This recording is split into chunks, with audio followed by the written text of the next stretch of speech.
सब students, I hope आप सब बहुत अच्छे होंगे। स्वागत है आप सभी का हमारे इस यूट्यूब चैनल बीएसपी साइंस पे। मैं साक्षी राजपूत इसी तरीके की इंफॉर्मेटिव और इम्पॉर्टेंट वीडियोस आप लोगों के लिए लेके आती रहती हूँ। देखिए, डी फार्मा करना हमारे लिए क्यों फायदेमंद है, डी फार्मा के फायदे क्या हैं, डी फार्मा करने के बाद आप कहाँ कहाँ जॉब कर सकते हैं, इन सारी चीज़ों के ऊपर ही आज हमें डिस्कस करना है। D pharma which is diploma in pharmacy. 2023 में अगर डी फार्मा में एडमिशन लेना चाहते हो, यूपी में एडमिशन लेना चाहते हो, तो आप लोगों को बहुत ही अवेयर रहना है, क्योंकि बीटी यूपी ने ये इंस्ट्रक्शंस दे दिए हैं कि अब विदाउट एंट्रेंस एग्जाम आप किसी भी डिप्लोमा के कोर्स में एडमिशन नहीं ले सकते हो। मतलब आप डिप्लोमा इन फार्मेसी में एडमिशन नहीं ले सकते हो अगर आपने एंट्रेंस एग्जाम नहीं दिया। चाहे आपके मार्क्स बहुत कम आए, आपने 100 नंबर का पेपर दिया, आपके मार्क्स अगर 20 भी आ रहे हैं, कोई इशू नहीं है, बट विदाउट एंट्रेंस एग्जाम आप एडमिशन नहीं ले सकते। ये इंस्ट्रक्शन सबसे पहले आपको मैंने बताई है, मैंने आपको दी है, इसीलिए अवेयर हो जाओ। अगर कहीं डायरेक्ट एडमिशन लेने का सोच रहे हो, कोई दलाल एडमिशन आपका करवाने को कह रहा है, तो उसको पैसे दे के बेवकूफ़ी मत करना। एंट्रेंस एग्जाम दो, उसी के थ्रू एडमिशन लो, ठीक है। चलो अब बात कर लेते हैं डी फार्मा की कि डी फार्मा के फायदे क्या हैं। देखो, सबसे पहले तो डी फार्मा के ये फायदे हैं कि आप डी फार्मा करने के बाद खुद का स्टार्टअप कर सकते हो, ठीक है। स्टार्टअप, राइट, आप खुद का स्टार्टअप कर सकते हो डी फार्मा करने के बाद। और दूसरी चीज, एक तो आप स्टार्टअप कर सकते हो अपना, और दूसरी चीज अगर आपने गवर्नमेंट जॉब के साइड जाना है, गवर्नमेंट जॉब्स के साइड जाना है, तो आपको डी फार्मा ही करना चाहिए। बिकॉज अगर आप डी फार्मा करते हो तो आप हर एक गवर्नमेंट जॉब के लिए एलिजिबल हो जाते हो।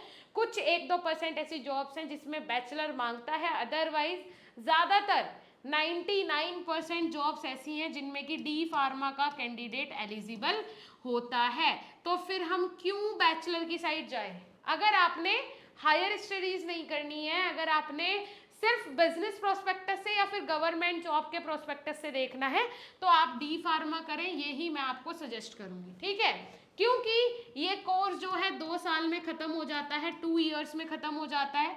इसको करने के बाद आप एक फार्मासिस्ट बन जाते हो, आप अपना स्टार्टअप, मतलब आप अपना मेडिकल स्टोर खोलने के लिए एलिजिबल हो जाते हो, आप एमआरशिप करने के लिए भी एलिजिबल हो जाते हो, साथ ही साथ आप गवर्नमेंट जॉब के लिए भी एलिजिबल हो जाते हो।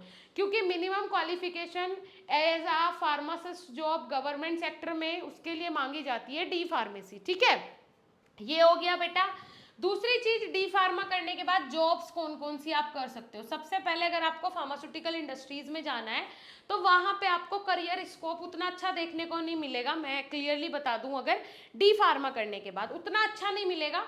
अगर आप एमआरशिप के साइड जाते हो, मार्केटिंग के साइड जाते हो, कंपनी में ही अगर आप मार्केटिंग के साइड जाते हो, ठीक है, किसी भी कंपनी का प्रचार, जो कि एमआर जिसको बोलते हैं, मार्केटिंग रिप्रेजेंटेटिव की जॉब करते हो, आपकी कम्युनिकेशन स्किल्स अच्छी हैं, आपके बोलने का तरीका अच्छा है, आप दूसरों से कॉल रिलेटेड अच्छे से कर लेते हो, उसको समझाने का तरीका अच्छा है, तो आप इस फील्ड में बहुत ज़्यादा तरक्की हासिल करोगे, बहुत सक्सेस आपको मिलेगा, सीरियसली मैं बोल रही हूँ।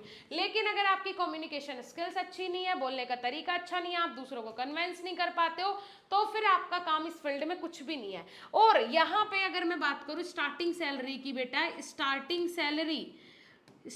सैलरी भी बहुत अच्छी खासी होती है, ठीक है, बहुत अच्छी खासी सैलरी होती है स्टार्टिंग आपकी एमआरशिप में, as compared to pharmaceutical industries, ठीक है। प्राइवेट सेक्टर में तो आप यहाँ जॉब कर सकते हो। दूसरी चीज, किसी भी बी फार्म, किसी भी डी फार्म या फिर किसी भी एम फार्म कॉलेज में आप एज आ लैब अटेंडेंट भी काम कर सकते हैं, ठीक है। एकेडमिक्स में तो आप नहीं जा सकते हैं, बट हाँ, एज अ लैब अटेंडेंट आप काम कर सकते हैं, लेबोरेटरीज में आप काम कर सकते हैं, ठीक है।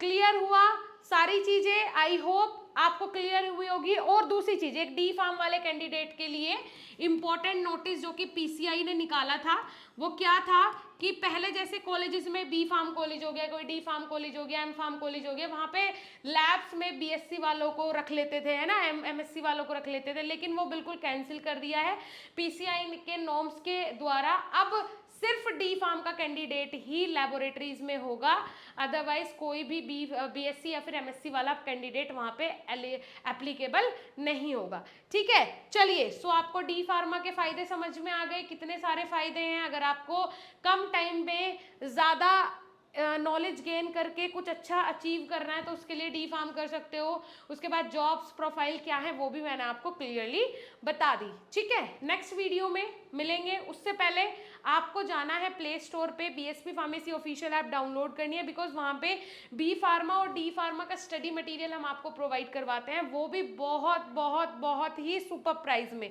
मात्र 1000-2000 के हमारे कोर्सेज होते हैं जिनमें आपके घर पे नोट्स भी डिलीवर किए जाते हैं, मतलब बी फार्मा और डी फार्मा के course with home delivery notes. जाओ, एक तरीके से वरदान है बीएसपी फार्मेसी ऑफिशियल ऐप आप लोगों के लिए। एक बार जाके विजिट करो, पहले डेमोज देखो, क्योंकि पहले देखना आपका अधिकार है। अगर आपको पसंद आती हैं चीज़ें तभी आप परचेज कीजिए, अदरवाइज कोई इशू नहीं है। ठीक है बेटा, थैंक यू।